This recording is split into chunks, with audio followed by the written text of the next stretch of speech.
देखिए बिल्कुल अब से थोड़ी देर बाद दिल्ली के राउज एवेन्यू कोर्ट सज्जन कुमार की सजा का फैसला सुनाएगी, लेकिन उससे पहले आप देख सकते हैं कि तमाम लोग यहां पर पहुंचे हैं राउज एवेन्यू कोर्ट के बाहर और सज्जन कुमार की फांसी की सजा की मांग कर रहे हैं और ये चाहते हैं सज्जन कुमार को फांसी हो। और यहाँ पे गुरलाट सिंह जी हमारे साथ हैं जो इस पूरे मामले में याचिका करता है। गुरलाट जी, बहुत लंबे समय से आप ये लड़ाई लड़ रहे हैं और एक फैसले का दिन आज है, किस तरह इस दिन को देखते हैं और बहुत लंबा समय लग गया आज का दिन आने में?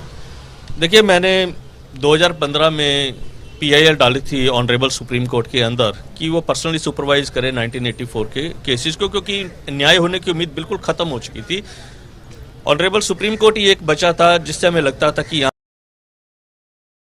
तो 2016 में वो एडमिट हुई, 2015 में मैंने डाली थी, तब से लेके आज तक हम लड़ रहे हैं। और उसके बाद से ही केसेस में तेजी आई जब से सुप्रीम कोर्ट ने इंटरवीन किया, केसेस में तेजी और इंसाफ होना शुरू हो गया। अब आप ये देखिए कि कुछ चीज़ें बड़ी, मैं जब इस चीज़ को नज़दीक से देखने लगा तो मैंने कहा भी देखिए कितना कत्लेआम और कितनी बेशर्मी थी कांग्रेस की कि पहले तो आपने 10,000 से ज़्यादा सिखों को सड़क पे चलते हुए जिंदा जला दिया, कहीं टायर डाल के, कहीं आपने उनके ऊपर केमिकल डाल के, कहीं आपने तेल डाल के जिंदा जला दिया। इससे ज़्यादा निशंस हत्या हो नहीं सकती कि आप किसी इंसान को जिंदा ही जला दें। और उसके बाद स्वर्गीय राजीव गांधी बोलते हैं कि जब बड़ा पेड़ गिरता है तो धरती हिलती है। तो ये बड़ी बेशर्मी थी, लेकिन बेशर्मी यही ख़त्म नहीं हुई इनकी।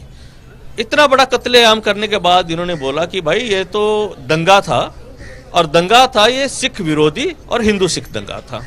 मैं कहता हूं कि अब कांग्रेसी नेता ही क्यों पकड़े जा रहे हैं इसके अंदर? इतने सालों के बाद भी सिर्फ कांग्रेसी नेताओं का नाम क्यों आ रहा है? ये दंगा नहीं था, ये कांग्रेसी नेताओं, कांग्रेस पार्टी और उसके गुंडों द्वारा किया हुआ ये सिख जेनोसाइड था। ये जेनोसाइड होता है जैसे हिटलर ने यहूदियों को पकड़ पकड़ के मारा कि सब यहूदी खत्म कर दें, ऐसी कांग्रेसी हिटलरों ने पकड़ पकड़ के सिखों को मारा कि सिखों को हिंदुस्तान में हम खत्म कर देंगे। सोची समझी, क्या आप कहते हैं कि सोची समझी सामने सिखों के खिलाफ?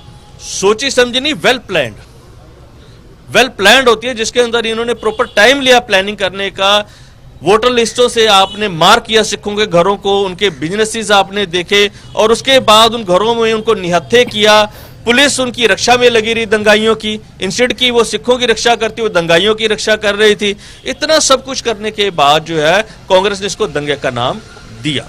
अब मैं ये कहना चाहता हूं कि भाई इनका कसूर क्या था? जो हजारों सिख आपने जिंदा जला दिया, इनका कसूर था क्या? वो आप बताइए ना मुझे। जब कांग्रेस इंदिरा गांधी के कातिल पकड़े गए, उन्होंने एडमिट कर लिया कि हमने मारा इंदिरा गांधी को, तो केस क्लोज हो जाता है।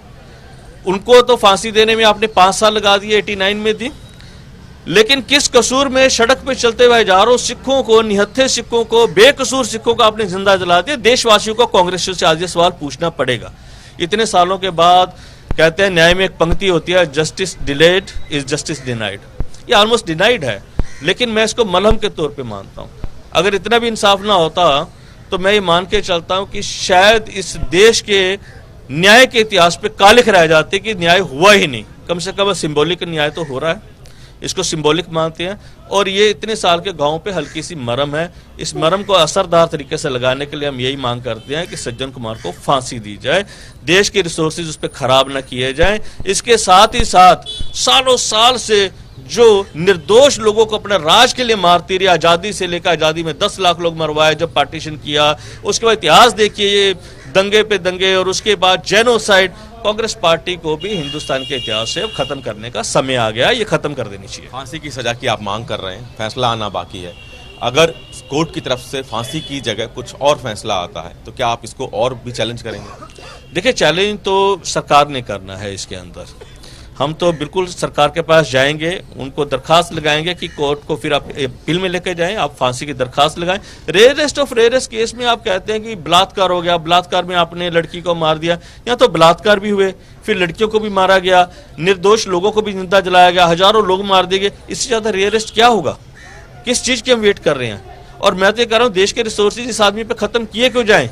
दवाइयों पे, खाने पे लटकाओ, जो पीड़ित हैं उन्हें भी न्याय मिलेगा और देश के रिसोर्सेज भी बचेंगे। इसको फांसी दे देनी चाहिए। 1984 का यह मामला है और उस 84 के बाद भी लंबे समय तक कांग्रेस की सरकार देश में रही। क्या आपको लगता है कि सरकार की तरफ से इस मामले को लटकाने या डीले करने की कोशिश की गई? आप पूरी चीज देखें ना, कि किस तरीके से कमीशन पे कमीशन बिठाए गए, एक भी कमीशन की सिफारिश आपने लागू नहीं की।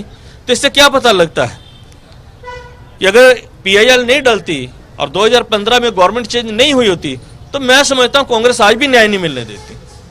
ये बिल्कुल न्याय इन्होंने ना होने दिया, ना इनकी कोई इच्छा थी, क्योंकि इन्हें पता था कि हमारे खुद के घर फंस जाएंगे, जो बड़े लोगों के, गांधी परिवार को भी पता था। और इसीलिए पूरा कांग्रेस लीडरशिप लगी रही कि इसमें इंसाफ हो ही ना और दोषी कभी सलाखों के पीछे ना जा पाए। संविधान